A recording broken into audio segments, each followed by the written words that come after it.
when I saw the fact sheet that was quoted at frontofficesports.com that accompanied the executive order signed by the president regarding NIL, something that has no force of law, something that doesn't mean a damn thing. It's just grandstanding.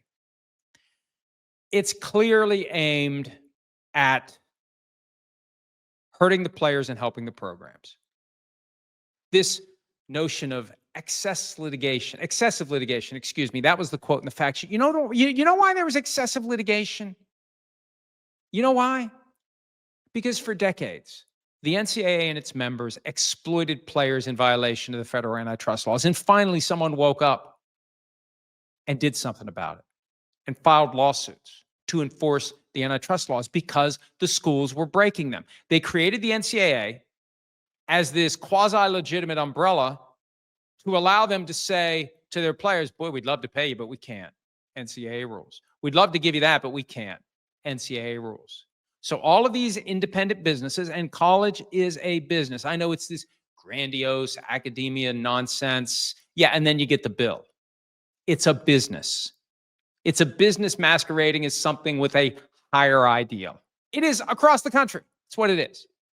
Let's accept that. These are businesses. They come together under the umbrella of the NCAA to fix the price of the labor market.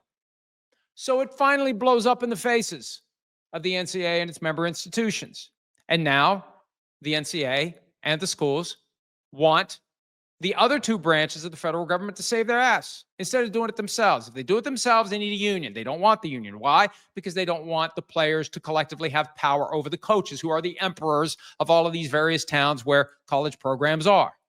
You think Nick Saban wants to have a union rep saying, hey, coach, sorry, we can't have two-a-days anymore. We can't practice in pads again this week. We can't have another voluntary workout session where you run us until we're puking on our shoes. So, coach, you can't have one of your failed former players who's trying to get another shot in the NFL, who's 28 years old, come back and practice in full pads against 18-year-olds. Sorry, coach, you can't do that anymore.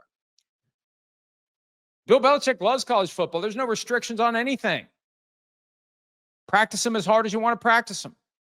Coaches don't want to lose that. So, in lieu of having a union, maybe we can get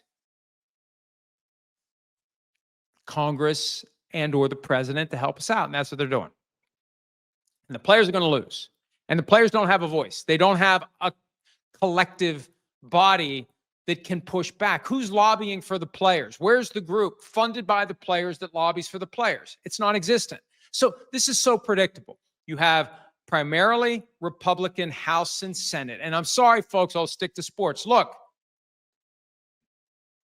conservative is pro-business.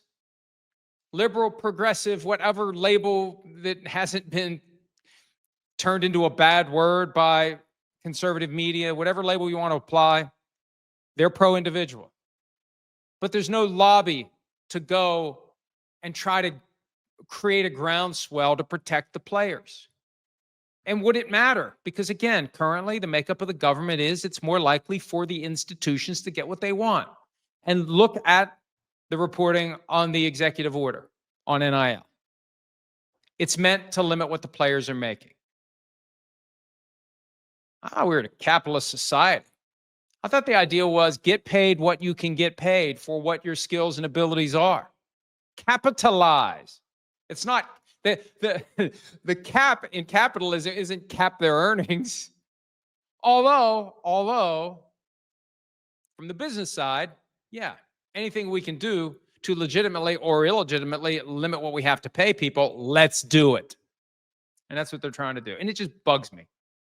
It bugs me that the players are going to get screwed, because I believe for years they were getting screwed, and it was great to see the walls get torn down, and now they're building the walls again, or at least trying to.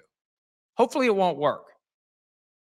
Hopefully someone will stand up for the players, someone in a position of power, not just some idiot sitting in his Olive Garden kitchen with a microphone spouting off. Somebody who actually matters will stand up and you know, why do we watch college football? We watch, why? We're watching for the players. The players are the game. I say that about the NFL, and I'll say it about college. We're watching for the players. The players should get paid. And the system has been corrupt, and it's exploited them, and it's wrong. And now the chaos that has emerged from all those years of the wrong thing being done. Oh, please save us.